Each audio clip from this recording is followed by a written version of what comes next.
Welcome to Tales She Told Me, a podcast featuring honest conversation about what it means to be a woman, a mother, and in business. I'm your host, Farrah Haidar. Today, we will be discussing education, and joining me is Allison Maynard. Allison is a former public school teacher turned fearless education thought leader and entrepreneur. She is the owner of Mindful Manners with Miss Maynard, an education company. After teaching for 17 years at both the high school and middle school level, Allison became convinced that today's education system fails children, parents, and teachers. After several health crises and the start of COVID, Allison left the classroom permanently and launched an online company helping parents to fill in the gaps that today's schools are failing to teach. She now lives in Cabo San Lucas, Mexico, working on her health and sharing her message that we can easily educate our kids. Allison, as a mom with two kids, one in elementary and one in middle school, I've seen the parent side of things of the current education system. And, I hate to ever criticize because the teachers and the people that are in the education system are so wonderful. But I have to admit, I have my concerns, which is why I was so curious about what you do. Um, you know, I have the privilege of being a part of a really great school system, but at the same time, I feel like our kids are not getting the education we grew up with, which the main objective was to make us lifelong learners, right? Instead, they seem to be often taught to a test. So I don't know if you agree with that assessment. Maybe you do, maybe you don't. But my question to you is that true? And how did we get here? I totally agree with you. The education system changed dramatically just in the 17 years that I was in the classroom. And honestly, I think a lot of this changed when the government started to get involved and when you started having policies like No Child Left Behind and the Common Core standards. Now, while in intention, I think they had good intentions behind them. They wanted to make education equal for all kids across all states, regardless of gender, background, ethnicity, etc. However, what ends up happening when you try to fit everybody into one box is that everything kind of starts to fall apart. And so it's just been going downhill ever since then. And we're kind of stuck in a feedback loop that until they just get rid of it all, I don't think it's going to change. So that's very crazy because every time I talk to teachers, Common Core and No Child Left Behind is continuously brought up. I think every teacher hates it. So tell me, I know the intention, what we all understand what the intentions were, right? But how do you see it? Where do you see it going wrong? Like draw that out, draw the picture of the classroom for us. Well, I'll just speak from my experiences in my classroom in my school district, but I'm pretty sure this is how it is in a lot of classrooms across the country. We have a pacing guide with specific mandated curriculum that we quote unquote have to teach to cover the standards. And so what ends up happening is there's so much stuff on this pacing guide that a lot of teachers who want to do what they're supposed to do, because teachers are people pleasers, they like to make people happy. They want to check off all the boxes. Okay, we did this story, we did this story, we did this story, we did this story. We have to get everything done before we get to the end of the quarter benchmark test. Well, if you have, 8 stories in 10 weeks and you've got assemblies and fire drills and there's a couple holidays mixed in and then the teacher's out for a couple days for a training, they're not getting consistent learning. Plus, you're not giving kids the amount of time they need to actually master what's trying to be taught. So you're teaching a story with, say, 2 standards attached to it. You spend 3 or 4 days on it, and then you move on. Well, some of the kids are barely beginning to understand that. You have to do things over and over and over again to really learn a skill. And we've lost the art of repetition. We rush through everything because we got to get ready for those tests. And so what I did in my classroom, I didn't teach the curriculum as much. I was always in trouble. I was in the principal's office all the time defending my practices.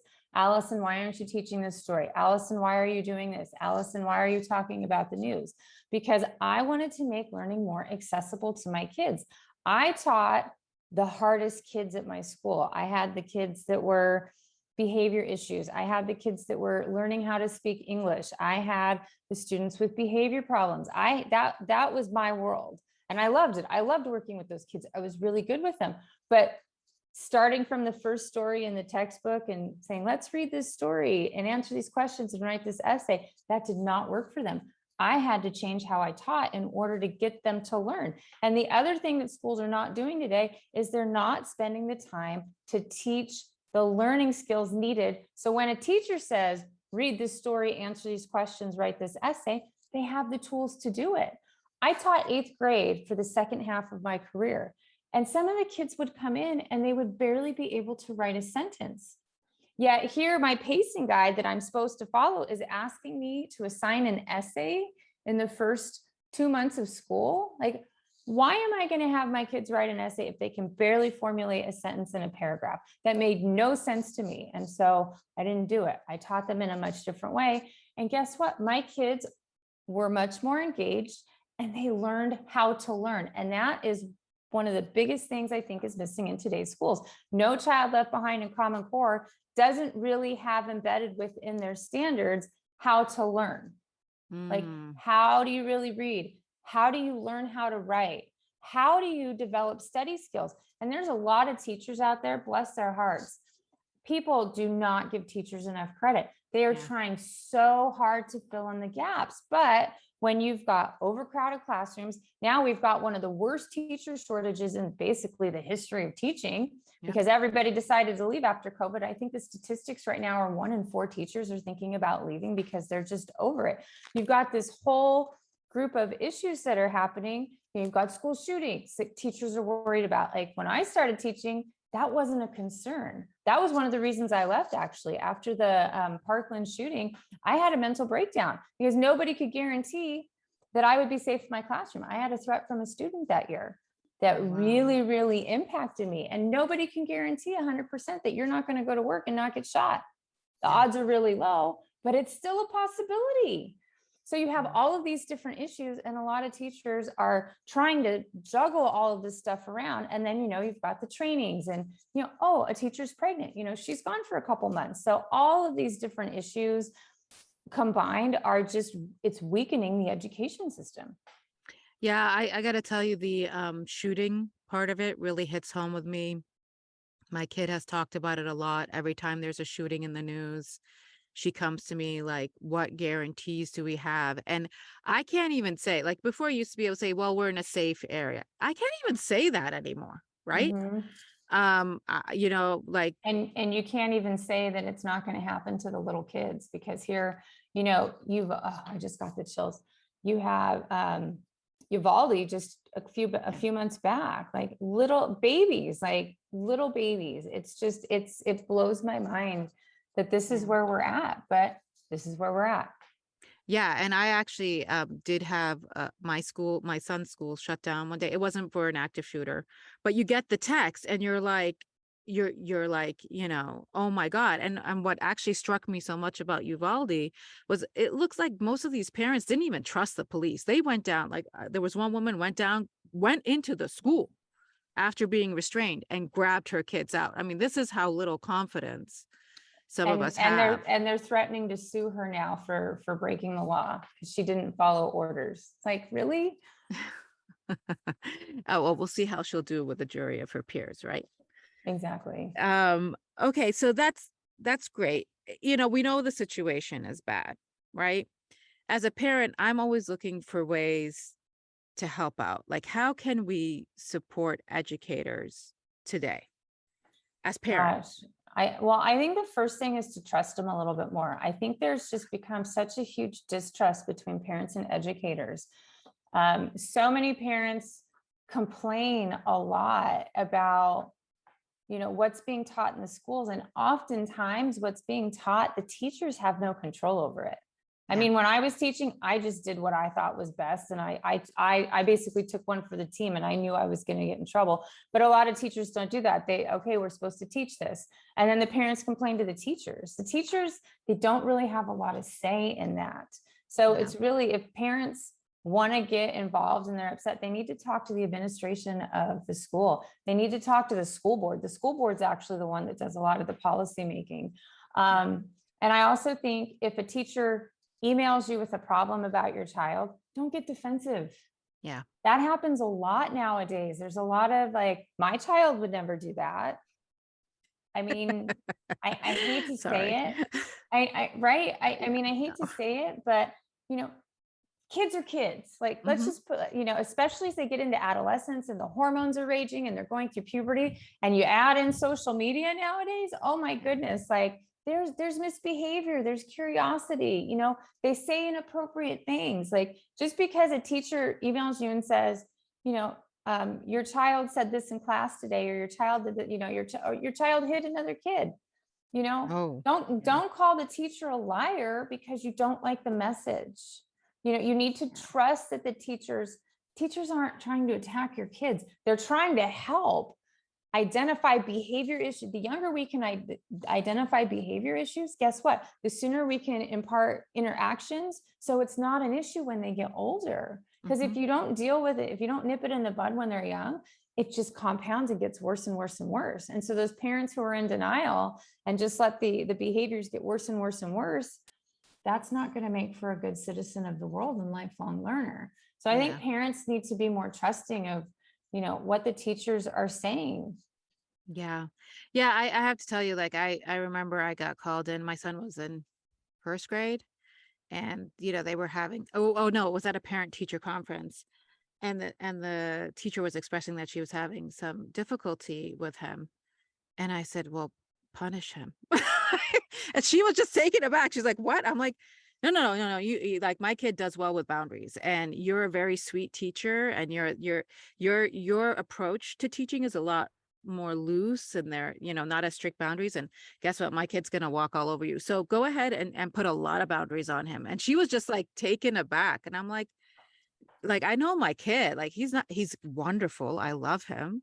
He's not an angel. He's a kid. Kids do things, like, it's normal. Nobody's perfect. I know I've made a lot of mistakes in my life. Like every parent has made mistakes and that's okay. I don't know where we've gotten away from trusting the process and understanding that we have to make mistakes as we grow. If we bubble our children all the time and we don't allow them to make mistakes, and then we step in to always help them out when they get in trouble, how are they going to deal with adulthood? They're not going to be able to deal with adulthood at all.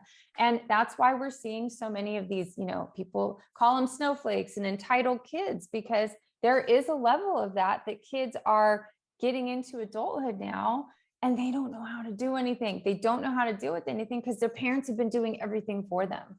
So I also think parents allowing their kids to be kids and to make some mistakes, but also when they make mistakes, don't just yell at them and punish them.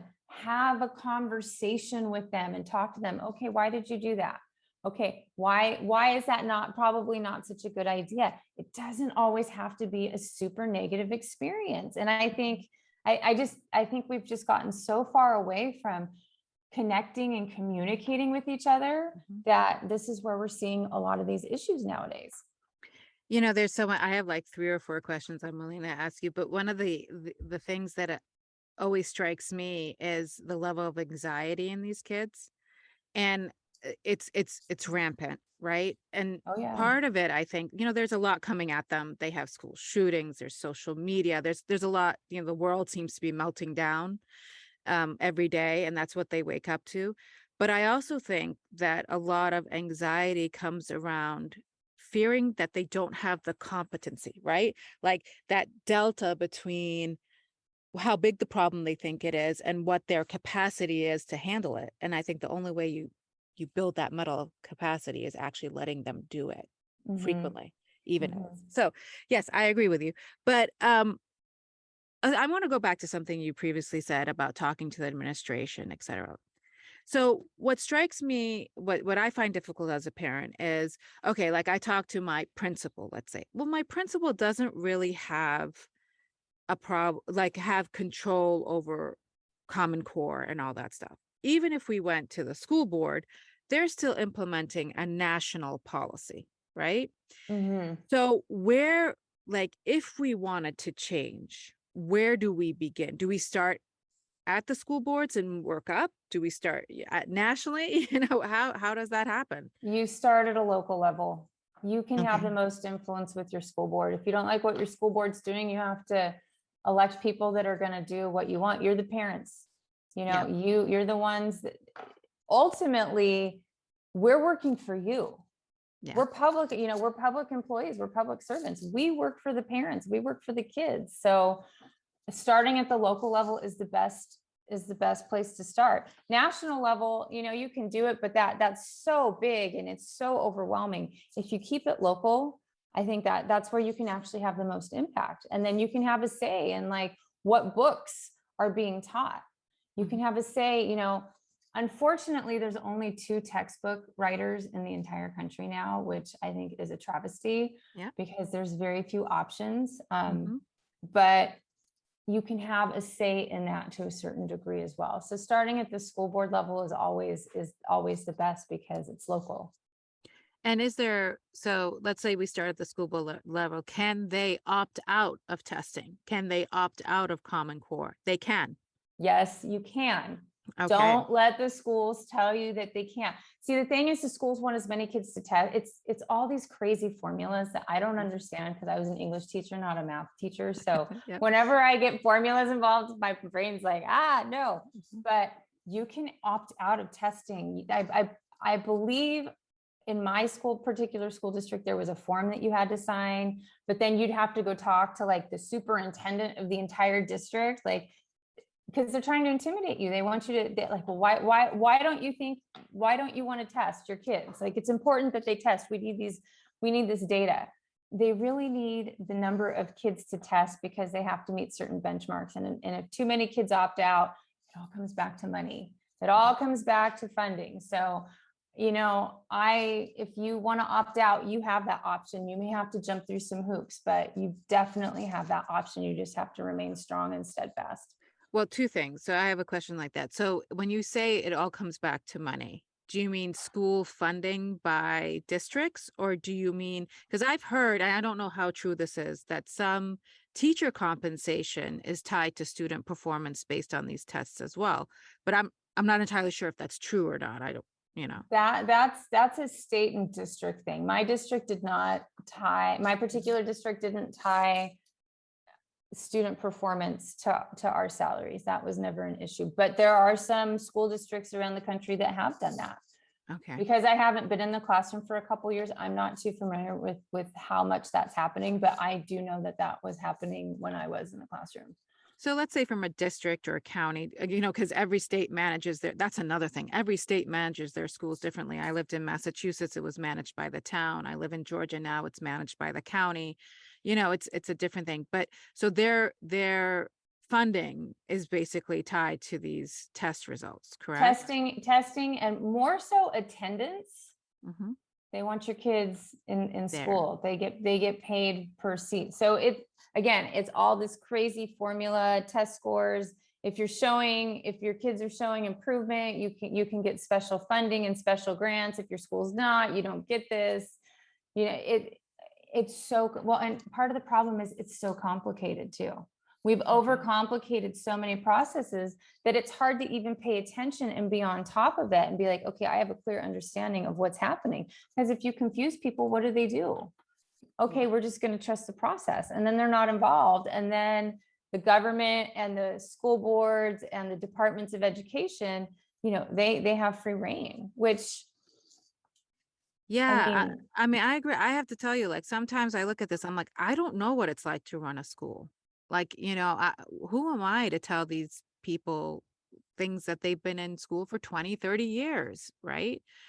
Am I really, but I do feel like at some point we do have to start talking more about what we see happening with our kids. And in a constructive way. Let me put it this way. I don't like going in and disrupting people's jobs. Like, let's do it in a constructive way. All right. So one of the things that strikes me about a lot of kids today is, and I want to move more onto like how we can help, how we can deal with the situation we have. Thank you for explaining everything to us that, um, one of the things I struggle with, especially with my own kids, is sometimes my kids will be like, why am I learning this? This is not relevant to me. And I always like, well, education is about teaching you how to think and how to, solve problems and stuff like that. But there are some things where I'm like, I don't know why they're learning this. I agree. Yeah. I agree. So I'd love to hear your thoughts on that. Like what should we be doing as parents with that question? And then maybe how should we be supplementing? Because I know that's one of your big things, supplementing what they do in school. Mhm.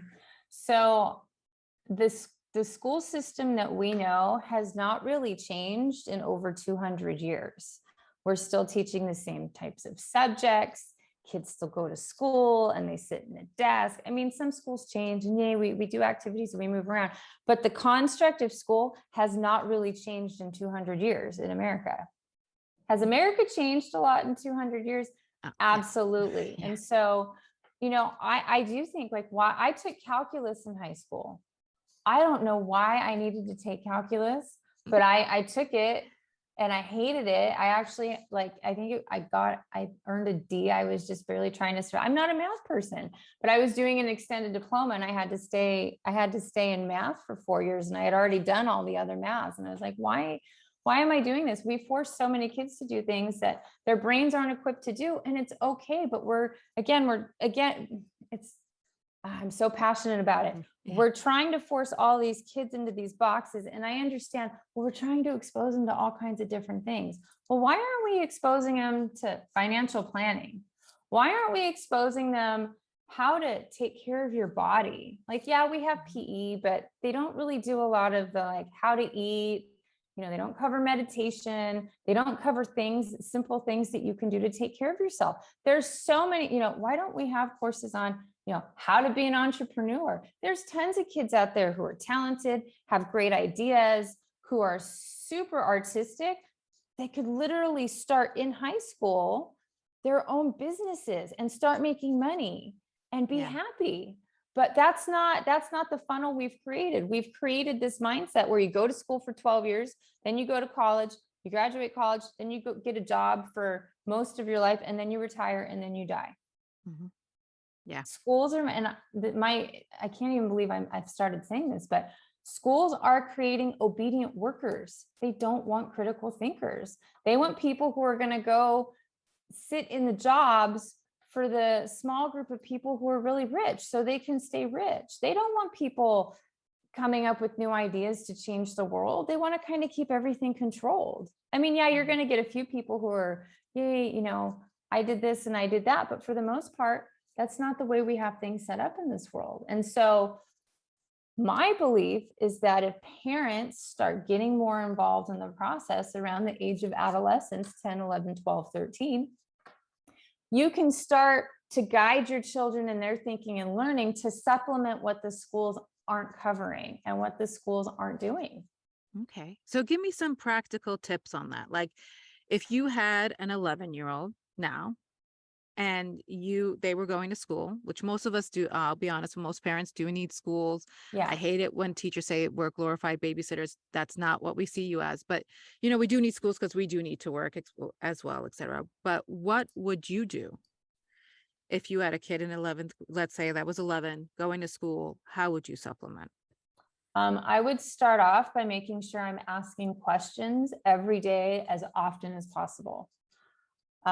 It's really not difficult, but I'm finding because of especially the technology piece and the fact that parents are so stressed out that kids and parents are lacking a lot of connection nowadays. Like you walk into, how many times have you walked into a restaurant in the last year and you've seen the entire family unit on a cell phone and no one's talking to each other? That's becoming commonplace. I'm down here in Mexico. I see that sometimes. Like it's really sad because family, it's all about community. It's all like, we're human beings. We need to connect with one another in order to survive and thrive. And being on cell phones is disconnecting us, which is interesting because it's supposed to be connecting us and, on the interweb and stuff. So asking questions like here, let me give you an example. I'm sure you ask your child when they come home from school, how was school today? Mm-hmm. and you get the traditional answer, fine or good or they don't even say the words. Yeah. A simple way you can change that is you reframe it. And so you ask them, what was something funny that happened at school today?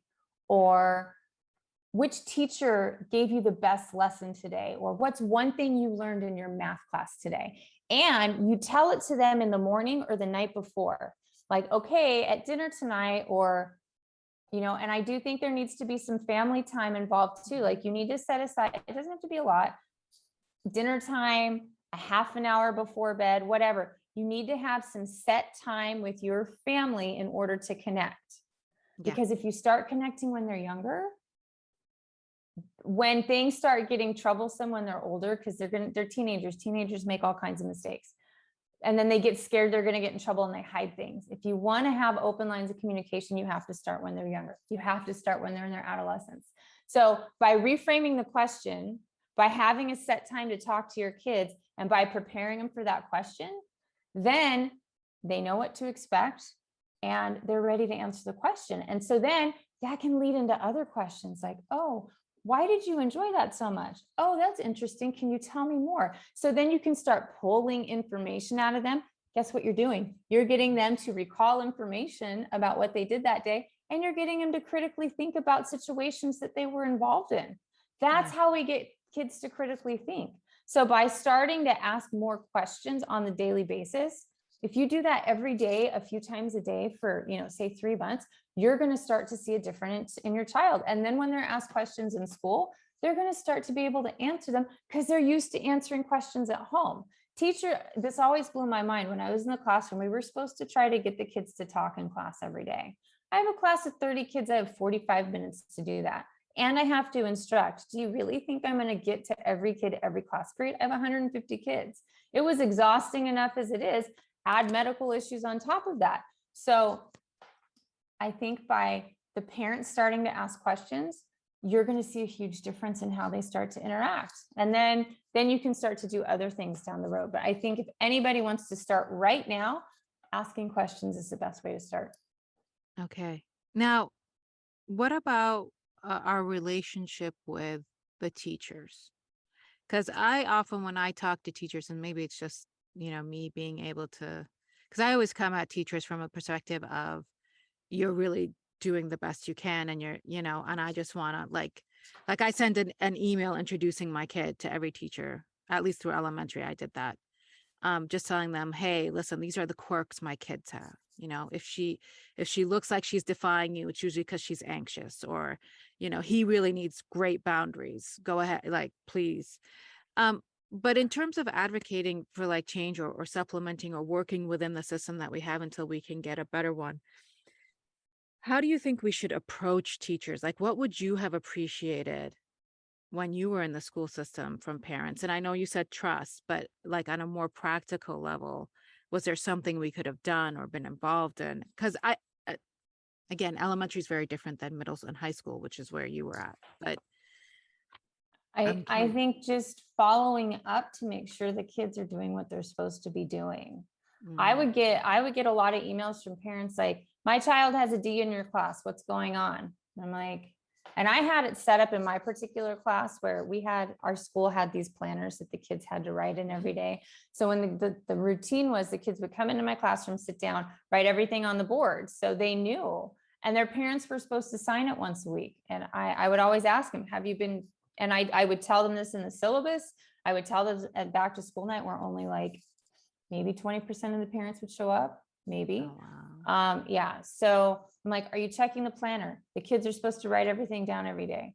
Oh, so there needs to be follow-up. I think you need to check up on your kids. Like I had 150 kids some years and I did the best I could, but to try to contact parents all the time, like your son didn't turn in this assignment, your son is failing,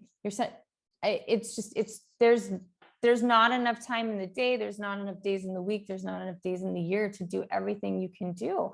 At some point, there needs to be accountability for the kids, and the parents have to get involved, and they need to hold those kids accountable. Like, all right, where's your homework? And if a child's grade is starting to fall, contact the teacher and come up with a plan. I'm sure I was always so excited when a parent would ask, what can I do to help? And they would follow up on it. I would give suggestions all the time that the parents didn't follow up. And then I would get a parent complaint because the kids were failing. I'm like, you didn't do what I asked you to do. Yeah. You want, here's the thing. People want easy answers to everything. Nothing's easy. Nothing worth having is easy. Like, that's just the way of the world. You have to work for things. So if your kids are struggling and you want them to succeed, as a parent, you're going to have to get involved with your child, not attacking the teachers and saying, why is my kid failing, and not trusting them. It's talking to your child at home. It's sitting down with them at homework time. But if you start asking questions, and I think part of the issue with today's kids is that they don't know how to learn. And so some of the behavior issues we see in class is not because the kids are actually misbehaving. It's because they don't know how to do the work. And so that's how their little bodies are acting out. Like, oh, the teacher asked me to read. I don't know how to read, so I'm going to be the class clown. Oh, the teacher asked me to write an essay. Oh, I don't know how to do it, so I'm going to, start yelling out whatever. I did see a lot of that. And over time, as I taught the kids my methods, guess what? A lot of the behavior issues improved, at least in my class, because the kids understood what I was asking them to do. Yeah. A lot of kids, when a teacher says, here, read this paragraph, they don't know how to read for comprehension. They can read for completion. They don't know how to read for comprehension because the schools are rushing the kids through and they're pretty much passing everybody along. It's very, very, very difficult nowadays to hold a child back, because then that's another ding against the school and the funding and all of that good stuff. So we don't hold kids back. I mean, even when I was in school, which was in, the 80s and 90s, they didn't really hold kids back much then either. And that was a problem then. And it's just gotten so, some of the kids that would come to me when I taught high school couldn't even read in 11th grade. Wow. But they made it to 11th grade. Like, how does that happen? So, which probably means, by the way, they're very intelligent because they know how to fake it, but they just haven't been taught how to read. or they've been able to hide. Yeah. And they've been able to do, I know I got called into a meeting once with another teacher. We were giving too many kids D's and F's.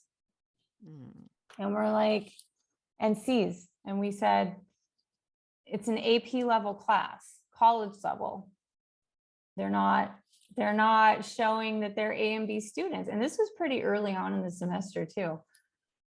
Well, and it was a lower income school. Well, these kids have a rough time at home and blah, blah, blah. And he and I said, we understand that. And the way our class is structured, most of these kids will get up to that level by the end of the year. You have to trust it. Well, it's just, we're getting parent complaints and we're really concerned because look at the rate of D's and F's. So it's just, it's hard to be a teacher. It's really difficult because you've got things coming from every different angle all the time. So parents, get involved, ask your kids questions. And then if you want to learn more, my online course covers all kinds of different tips and suggestions that parents can use immediately to start helping their kids be better learners. And as you said at the beginning, to help fill in those learning gaps that today's schools are missing. And it's not time consuming. It's pretty simple once you understand the concepts, and it can be engaging because now you're asking your kids to read about things that they like. Like my example right now is if your kid likes basketball, print up articles about basketball players that they like. Get a newspaper and give them the sports section. That's reading. It doesn't have to be in a book. Children's books are amazing and they have pictures. That's still reading. Yeah. So, there's all kinds of different things that you can do that aren't expensive, that are pretty simple and are engaging. You just, here's the thing, you got to take some time and do it. But again, it doesn't have to take a lot of time either. Okay. So if there is one thing you could change today about education, our educational system, what would it be? One thing. I know that's hard. If I could change one thing about today's education, I would say getting rid of all the standards. Yeah, I would agree with you. Get rid of them. I mean, if it were up to me, we would start over with the entire school system. But since that is not the question, if I change one thing in today's current system, I would say get rid of the standards and let teachers do their jobs. Because I bet with a lot of the teachers, things would become more engaging and kids would learn, because teachers are so creative. Yeah. The things that teachers come up with in order to teach concepts is unbelievable. Some of the things that I've seen, some of the things that I used to do were insane, but the kids loved it because it was different. And, I used to do an assignment called What is Miss Maynard, to teach my kids how to write. And I would wear all these costumes to school, and the kids would have to guess, what is Miss Maynard today? I wouldn't wear obvious costumes, and they would get so mad at me. Like, what are you today? I'm like, I don't know. What do you think I am? So they'd have to make a claim, and then they'd have to form it. It's how I taught them how to write a paragraph. And so I was doing two things. I was teaching them how to write, but I was also teaching them how to formulate an opinion. And they loved it because it was different. It was outside of the box. So if you get rid of all the standards and let teachers do their jobs, I bet you're going to see so many creative and amazing things that are going to get the kids learning and excited to learn again. Because I can guarantee you there's a lot of kids out there that are not excited to go to school. They just don't want to go. 100%. Yeah. So, okay, I'm looking at the time. We're going to start wrapping up a little bit, but I do have my evergreen question. I ask this now to everybody, but it is, what is a weird habit or ritual you have that makes your life more joyful? Yeah, I have two actually. So I love my tarot deck in the morning. I like to pull a tarot card every day, or an oracle card, to see what kind of energy I'm working with for the day. And then the second thing I like to do, I live in Cabo San Lucas, Mexico. I'm a mile from the beach. So I like to walk down to the beach barefoot in my bathing suit with the dog. And if I can, I like to sit in the water for a little bit. And I call it my elemental healing. So I'm getting the sun, the water, the earth, and the wind, which has really helped me in my healing journey to getting connected back to the earth. Wow. I think it's all about connection. I've hit on connection, connection and family, but we're also so disconnected from the earth as people. Like, we wear shoes, we sleep in beds, we drive in cars. Like, people can actually leave their house and go to work or go to school and never physically be outside. Like, that's a possibility nowadays. And nature is so healing. And so I've really made it a point to I live in the middle of nowhere now. I'm a country girl now. When I have to go get groceries, I have to say I'm driving into town, which I grew up in the suburbs of Orange County, California. Like, this is a whole new lifestyle to me, but it's been so amazing in my healing journey. So, if people can get out in nature a little bit more, even once a week, it makes such a huge difference. So those are the two things that I like to do that really help me in my journey. Allison, I totally agree with you. I find nature very restorative, and it was an absolute pleasure having you. Very enlightening. Thank you for sharing your knowledge. And if you're out there listening and you want to hear more, you can engage with Allison on her website, www.maynardsmindfulmatters.com, where you can get her online course that helps parents fill in the gaps that today's schools are failing to teach. You can also connect with her on Facebook, Instagram, and TikTok at Maynard's Mindful Matters. And that'll be linked below in the show notes.